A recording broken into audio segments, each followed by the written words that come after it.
ನಗರಲ್ sir, ಈಗ ವೀರ್ ಸಾವರ್ಕರ್ ಅವರು ಸ್ವಾತಂತ್ರ್ಯ ಹೋರಾಟಗಾರ ಅಂತೀವಿ, ಅಂತ ಪುಣ್ಯಾತ್ಮನಿಗೆ ಭಾರತ ರತ್ನ ಕೊಡಬೇಕು ಅಂತೀವಿ, ಅವರ ಇತಿಹಾಸಗಳನ್ನ ಒಂದಷ್ಟು ವಿಚಾರಗಳನ್ನ ಹೇಳ್ತಾ ನಾವು ಸ್ವಾತಂತ್ರ್ಯಕ್ಕೆ ಕಾರಣರಾದವರು ರೂವಾರಿಗಳು, ಅವರೇ ಬುನಾದಿ ಹಾಕಿ ಕೊಟ್ಟಿದ್ದಂತೆಲ್ಲ ಪುಂಖಾನುಪುಂಖವಾಗಿ ಮಾತನಾಡೋ ನಾವುಗಳು ವೀರ್ ಸಾವರ್ಕರ್ ಅವ್ರನ್ನ ನಡೆಸ್ಕೊಂಡಂತ ರೀತಿ ನಮ್ಮ ದೇಶ ಅವ್ರಿಗೇನು ಕೊಡ್ತು ಅನ್ನೋದು ಕೂಡ ವೆರಿ ಇಂಪಾರ್ಟೆಂಟ್ ಅಲ್ವಾ ಸರ್? ಅದ್ರ ಬಗ್ಗೆ ಕೂಡ ಚರ್ಚೆ ಆಗಬೇಕು ಅಂತ ಅನ್ಸಲ್ವಾ?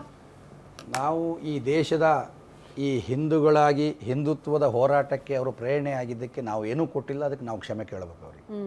ಮೊದಲನೇ ತಪ್ಪೇ ನಮ್ಮದು. ನಾವು ಆ ತಪ್ಪು ಮಾಡಿದ್ರಿಂದನೇ ಈ ಈ ಈ ದೇಶದ್ರೋಹಿಗಳ ಕಡೆಯಿಂದ ಈ ಮಾತು ಕೇಳಬೇಕಂತ ಆಗಿದ್ದು. ನಾವು ಮೊದಲೇ ಸರಿಯಾಗಿ ನಡ್ಕೊಂಡಿದ್ರೆ ಈ ದೇಶದ್ರೋಹಿಗಳು ಈ ಮಾತಾಡ್ತಾನೆ ಇರಲಿಲ್ಲ. ಸಾವರ್ಕರ್ನ ಹೇಳಿ ಅಂತ ಅವ್ರು ಹೇಳ್ತಾನೆ ಇರಲಿಲ್ಲ. ಸಾವರ್ಕರ್ನ ಪ್ರೂವ್ ಮಾಡೋದ್ರಲ್ಲಿ ನಾವು ವಿಫಲವಾಗಿದ್ದೀವಿ. ಅವ್ರನ್ನ ಬಳಸ್ಕೊಂಡು ನಾವು ಅವರ ಒಂದು ಆತ್ಮಚರಿತ್ರೆಯನ್ನು ತಗೊಂಡು ಇಡೀ ದೇಶ ವಿಶ್ವದಲ್ಲಿ ನಾವು ಒಂದು ಹಿಂದೂ ಸಾಮ್ರಾಜ್ಯವನ್ನು ಕಟ್ಕೊಂಡು ಹೋದು. ನಾವು ಯಾವ ರೀತಿ ಬದುಕಬೇಕು, ಮನೆ ಮಠ ಸಂಸಾರ ಹೆಂಡತಿ ಇದ್ಯಾವುದು ಶಾಶ್ವತ ಅಲ್ಲ, ದೇಶ ಉಳಿದ್ರೆ ಇದೆಲ್ಲದೂ ಶಾಶ್ವತ ಅಂತ ಕಳಿಸ್ಕೊಟ್ಟಂಥ ವ್ಯಕ್ತಿನೂ ಕೂಡ ನಾವು ಸರಿಯಾಗಿ ಬಳಸ್ಕೊಂಡಿಲ್ಲ. ಅದಕ್ಕೆ ನಾವು ಹಿಂದೂ ಸಮಾಜ ಎಲ್ಲರ ಪ್ರಕಾರ ನಾನು ಕ್ಷಮೆ ಕೇಳ್ತೀನಿ, ಶ್ರೀರಾಮ್ ಸೇನೆ ಸಂಘಟನೆಯಿಂದ ಕ್ಷಮೆ ಕೇಳ್ತೀನಿ. ಆದರೆ ದೊಡ್ಡೇರಿಯರು ಹೇಳಿದ್ರು ಬೂಟ್ ನಕ್ಕಿದ್ರು. ಇವರು ಕಾಂಗ್ರೆಸ್ ಅವರು ಇತಿಹಾಸನೇ ಬೂಟ್ ನಕ್ಕೊಂಡು ಬಂದ್ರಂಥದ್ದು. ಅವ್ರದಾರು ಯಾವ ಇತಿಹಾಸ ತಗೊಳ್ಳಿ, ಅವ್ರ ಜನ್ಮ ಪೂರ ಯಾವತ್ತು ಬೂಟಲ್ಲೇ ಅವ್ರು ಬದುಕಿರೋಂಥದ್ದು. ಶೂಟು ಬೂಟು ಅಂತದ್ದು ಅವರೇ ತಗೊಂಡಿದ್ದು. ಇನ್ನು ಉಳಿದಂಥ ಹಿಂದೂ ಕಾರ್ಯಕರ್ತರು ನಾವೆಲ್ಲರೂ ಚಪ್ಪಲಿಗಳನ್ನ ಸಾಕ್ಸ್ಗಳನ್ನ ಹಾಕೊಂಡು ಓಡಾಟಿದ್ದು ಸಹಜ ಇದೆ. ಆ ಬೂಟ್ ಅಂತ ಸಂಸ್ಕೃತಿ, ಬೂಟ್ ನಕ್ಕುವಂಥ ಸಂಸ್ಕೃತಿ ಹುಟ್ಟಿದ್ದೇ ಕಾಂಗ್ರೆಸ್ಸಿನಿಂದ. ಯಾಕ್ರಿ ವಿರೋಧ ಮಾಡಬೇಕು? ಏನು ಮಾಡಿದ್ದಾರೆ ಇವರಿಗೆ? ಒಂದು ಹಿಂದುತ್ವಕ್ಕೆ, ಒಂದು ಹಿಂದೂ ರಾಷ್ಟ್ರಕ್ಕೋಸ್ಕರ, ಒಂದು ಹಿಂದುತ್ವದ ಪಾರ್ಟಿಗೋಸ್ಕರ, ಸ್ವಾತಂತ್ರ್ಯಕ್ಕೋಸ್ಕರ ಹೋರಾಡಿದಂಥ ವ್ಯಕ್ತಿಗೆ ಭಾರತ ರತ್ನ ಬೇಡ. ನಾಳೆ ಯಾರಿಗಾರೊಬ್ರಿಗೆ ಕೊಟ್ಬಿಡಿ. ಇಲ್ಲಿ ಪಾಕಿಸ್ತಾನದ ಒಬ್ಬ ಕ್ರಿಕೆಟ್ ಆಡ್ತಾನೆ, ಇಲ್ಲಿ ಬಾಂಬ್ ಹಾಕಿ ಹೋದ್ರೆ ಅವನಿಗೆ ಕೊಟ್ಬಿಡ್ತಾರೆ ಭಾರತ ರತ್ನ. ಸಾವಿರಾರು ಜನನ ಜೈಲಲ್ಲಿ ಇಟ್ಕೊಂಡು ಸಾಕೊಂಡು ಇವತ್ತು ಇಸ್ಲಾಮೀಕರಣ ಮಾಡಕ್ಕೆ ಹೊರಟಂಥ ದೇಶದ್ರೋಹಿಗಳಿಂದ ಇಂಥ ಮಾತುಗಳು ಬರುತ್ತೆ ಅಂದರೆ ಒಂದು ರಾಜಕೀಯಗೋಸ್ಕರ. ಇವತ್ತು ಹೇಳ್ತಾರೆ ಸಮಾಜೋತ್ಸವ ಫೇಲೂರೆ. ಅದು ಸಮಾಜೋತ್ಸವ ಸಿದ್ದರಾಮಯ್ಯನ ಉತ್ಸವ ಅಲ್ಲ ಸ್ವಾಮಿ. ಸಾವಿರಾರು ರೂಪಾಯಿ ಕೊಟ್ಟು ಕರ್ಕೊಂಬರೋಕ್ಕೆ ಸ್ವಯಂ ಪ್ರೇರಿತವಾಗಿ ಬಂದಂಥ ಹಿಂದೂಗಳ ಕಾರ್ಯಕ್ರಮಕ್ಕೆ ನಾವು ಕೂಡ 27-28 ಕಾರ್ಯಕ್ರಮದಲ್ಲಿ ಭಾಗವಹಿಸ್ತೀನಿ. ನಿಮಗೆ ಯೋಗ್ಯತೆ ಇಲ್ಲ ಕಾಂಗ್ರೆಸ್ನವರಿಗೆ. ಆಲ್ಮೋಸ್ಟ್ ಕಾಂಗ್ರೆಸ್ ಕಾರ್ಯಕರ್ತರು ಕೂಡ ಬಂದಿದ್ದಾರೆ. ತಮಗೆ ಏನಾಗಿದೆ ಅಂದರೆ ಅಧಿಕಾರ ಉಳಿಸ್ಕೋಬೇಕು, ಮುಖ್ಯಮಂತ್ರಿ ಸೀಟ್ ಉಳಿಸ್ಕೋಬೇಕು, ಎಲೆಕ್ಷನ್ ಬಂದಾಗ ಯಾವ್ದಾದ್ರು ಒಂದು ವಿಷಯ ತಗೊಳ್ಬೇಕು ಅಂತ. ನಾವು ಸಂಘಪರಿತವಾಗಿ ಮಾತಾಡ್ತಿರೋದು ಸನಾತನ ಧರ್ಮದ ಉಳಿವಿಗಾಗಿ, ಈ ದೇಶದ ಸ್ವತಂತ್ರಕ್ಕಾಗಿ ಹೋರಾಡಿದಂಥವರಿಗೆ ಎಲ್ಲರಿಗೂ ಕೊಡ್ತೀವಿ. ಆದರೆ ನಿಮ್ಮ ತಳವಾರು ಹಿಡ್ಕೊಂಡು ಮತಾಂತರ ಮಾಡಿಕೊಂಡು ಬೂಟ್ ನಕ್ಕೊಂಡು ಬಂದಂಥವರಿಗೆ ನಾವು ಕೊಡಿ ಅಂತ ಹೇಳ್ತಾ ಇಲ್ಲ ಅಂತ ನಾನು ಹೇಳ್ತೀನಿ. ಓಕೆ. ಮತ್ತೊಬ್ರು ಅತಿಥಿ ಕೂಡ ನಮ್ಮ ಜೊತೆಗೆ ಜಾಯಿನ್ ಆಗಿದ್ದಾರೆ, ಸಾಮಾಜಿಕ ಚಿಂತಕ ಮನುಕುಮಾರ್ ಅರಸ್ ಅವರು. ಸರ್ ನಮಸ್ತೆ, ಕಾರ್ಯಕ್ರಮಕ್ಕೆ ಆತ್ಮೀಯ ಸ್ವಾಗತ. ವೀರ್ ಸಾವರ್ಕರ್ ಅವರಿಗೆ ಭಾರತ ರತ್ನ ಕೊಡಬೇಕು ಅಂತ RSS ಮುಖ್ಯಸ್ಥರು ಈಗ ಪ್ರಸ್ತಾಪ ಮಾಡ್ತಿದ್ದಾರೆ. ಬಟ್ ಅದು ಕಾಂಗ್ರೆಸ್ ನಾಯಕರ ವಿರೋಧ ಏನಂದ್ರೆ, ಅವರೊಬ್ಬರು ಸ್ವಾತಂತ್ರ್ಯ ಹೋರಾಟಗಾರ ಅಲ್ಲ, ಅವರು ಹೇಳಿ ಬ್ರಿಟಿಷರಿಗೆ ಕ್ಷಮಾದಾನ ಪತ್ರ ಬರೆದವರು, ಅವ್ರನ್ನ ಹೆಂಗ್ರಿ ನೀವು ಸ್ವಾತಂತ್ರ್ಯ ಹೋರಾಟಗಾರ ಅಂತೀರಿ, ಅವ್ರಿಗೆ ಕೊಡಲೇಬಾರ್ದು ಅನ್ನೋ ವಿಚಾರಗಳು ಪ್ರಸ್ತಾಪ ಆಗ್ತಾ ಇದೆ. ಎಕ್ಸಾಕ್ಟ್ಲಿ ಇತಿಹಾಸ ಏನು ಹೇಳುತ್ತೆ, ಬಟ್ ನಿಮ್ಮ ಆಲೋಚನೆಯಲ್ಲಿ ಏನು ಹೇಳ್ತೀರಿ ಸರ್ ಈ ಎಲ್ಲ ಬೆಳವಣಿಗೆ? ಇಲ್ಲಿ ದುಃಖದ ಸಂಗತಿ ಏನಂದ್ರೆ, ಇವತ್ತು ಒಂದು ಪ್ರಶಸ್ತಿ ಕೊಡೋಕ್ಕೂ ನಾವು ಡಿಬೇಟ್ ಮಾಡಬೇಕು, ಜಗಳ ಆಡಬೇಕಾದ ಪರಿಸ್ಥಿತಿ ಬಂದಿದೆ. ಯಾವುದೇ ಪಾರ್ಟಿ ಆಗಲಿ, BJP ಆಗಲಿ, ಕಾಂಗ್ರೆಸ್ ಆಗಲಿ, ಅವ್ರಿಗೊಬ್ರು ನಾಯಕರು ಒಂದು ಫಿಗರ್ ಬೇಕು. ಅವ್ರೊಂದು ಫೋಟೋ ಹಾಕೊಳ್ಳೋಕ್ಕೆ, ಅವ್ರ ಹೆಸರಿನಲ್ಲಿ ಒಂದು ಅವರು ಏನು ರಾಜಕಾರಣ ಮಾಡಬೇಕು ಅದಕ್ಕೆ.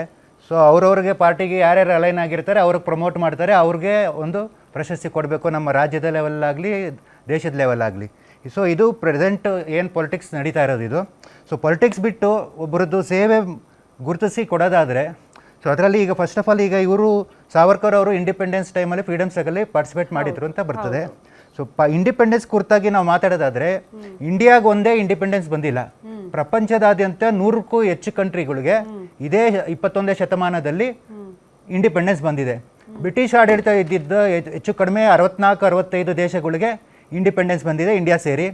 ಫ್ರೆಂಚ್ ರೂಲ್ನಲ್ಲಿ ಅಂಡರಲ್ಲಿ ಇದ್ದವರು 40 ಕಂಟ್ರಿಗಳು, ಅವರು ಒಟ್ಟು ಸೇರಿ 100 ಕಂಟ್ರಿಗೆ ಬಂದಿದೆ. ಸೊ ಎಲ್ಲ ದೇಶದಲ್ಲೂ ಗಾಂಧೀಜಿ ಇದ್ರ, ಎಲ್ಲ ದೇಶದಲ್ಲೂ ನೆಹರು ಇದ್ರ, ಅಂಬೇಡ್ಕರ್ ಇದ್ರ, ಸಾವರ್ಕರ್ ಇದ್ರ, ಅವ್ರಿಗೂ ಬಂದಿದೆ ಅಲ್ವಾ?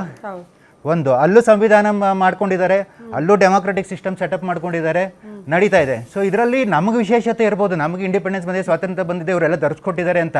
ಆದರೆ ಪ್ರಪಂಚಕ್ಕೆ ಏನು ಹೊಸದಲ್ಲ, 106 ಕಂಟ್ರಿಗೆ, ಅದರಲ್ಲೂ ಎಷ್ಟು ಬ್ರಿಟಿಷರಿಗೆ ಮತ್ತು ಫ್ರೆಂಚ್ಗೂ ಅಂತಲೂ ಹೊಸದೇ ಅಲ್ಲ. ಅವ್ರ ಅಂಡ್ರಲ್ಲಿ ಇದ್ದವರು ಸಪ್ರೇಟ್ ಹೋಗಿ ಅವ್ರವ್ರ ದೇಶ ಮಾಡ್ಕೊಂಡಿದ್ದಾರೆ. ಸೊ ಈಗ ನಾವು ಏನು ಇಲ್ಲಿ ನಾವು ಕಾಂಗ್ರೆಸ್ ಮತ್ತು BJP ನಡುವೆ ಏನು ಸಾವರ್ಕರ್ ವರ್ಗ ಕುರಿತಾಗಿ ಏನು ಭಿನ್ನಾಭಿಪ್ರಾಯಗಳಿದೆ ಅದರ ಕುರಿತಾಗಿ ಹೇಳೋದಾದರೆ, ಫಸ್ಟ್ ಆಫ್ ಆಲ್ ಈಗ ನಾವು ಹಿಸ್ಟ್ರಿ ಬುಕ್ಸ್ ಏನು ಸ್ಕೂಲ್ ಕಾಲೇಜ್ನಲ್ಲಿ ಓದ್ತಾ ಇದ್ದೀವಿ, ಅದು ಇಂಡಿಯನ್ ಹಿಸ್ಟೋರಿಯನ್ಸ್ ಬರೆದಿರೋದು. ಅವ್ರ ಪ್ರಕಾರ ಏನು ಅನಿಸಿದೆ ಅಂತ ಬರೆದು. ಆದರೆ ಇಲ್ಲಿವರೆಗೆ ಆದ್ರೂ ಬ್ರಿಟಿಷರು ಎಲ್ಲಾರ ಹೇಳಿಕೆ ಕೊಟ್ಟಿದ್ದಾರಾ, ಇಂಥವ್ರಿಂದ ಇಂಥದಕ್ಕೋಸ್ಕರ ನಾವು ದೇಶ ಬಿಟ್ಟು ನಿಮಗೆ ಕೊಟ್ಬಿಟ್ಟು ಹೋಗ್ತಾ ಇದ್ದೀವಿ ಅಂತ ಎಲ್ಲರೂ ಹೇಳಿಕೆ ಕೊಟ್ಟಿದ್ದಾರಾ? ಬಟ್ ಆದರೆ ಬ್ರಿಟಿಷ್ ಹಿಸ್ಟೋರಿಯನ್ಸ್ ಏನಿದ್ದಾರೆ ಬ್ರಿಟಿಷರು ಅವ್ರುಗಳು ಪುಸ್ತಕ ಬರೆದಿದ್ದಾರೆ ಈ ನಮ್ಮ ಇಂಡಿಪೆಂಡೆನ್ಸ್ ಮೇಲೆ ಏನು ನಡೀತು ಇಲ್ಲಿ ಘಟನೆಗಳು, ಯಾತಕ್ಕೋಸ್ಕರ ಅವ್ರು ಇಂಡಿಪೆಂಡೆನ್ಸ್ ಕೊಟ್ಟರು ಅಂತ.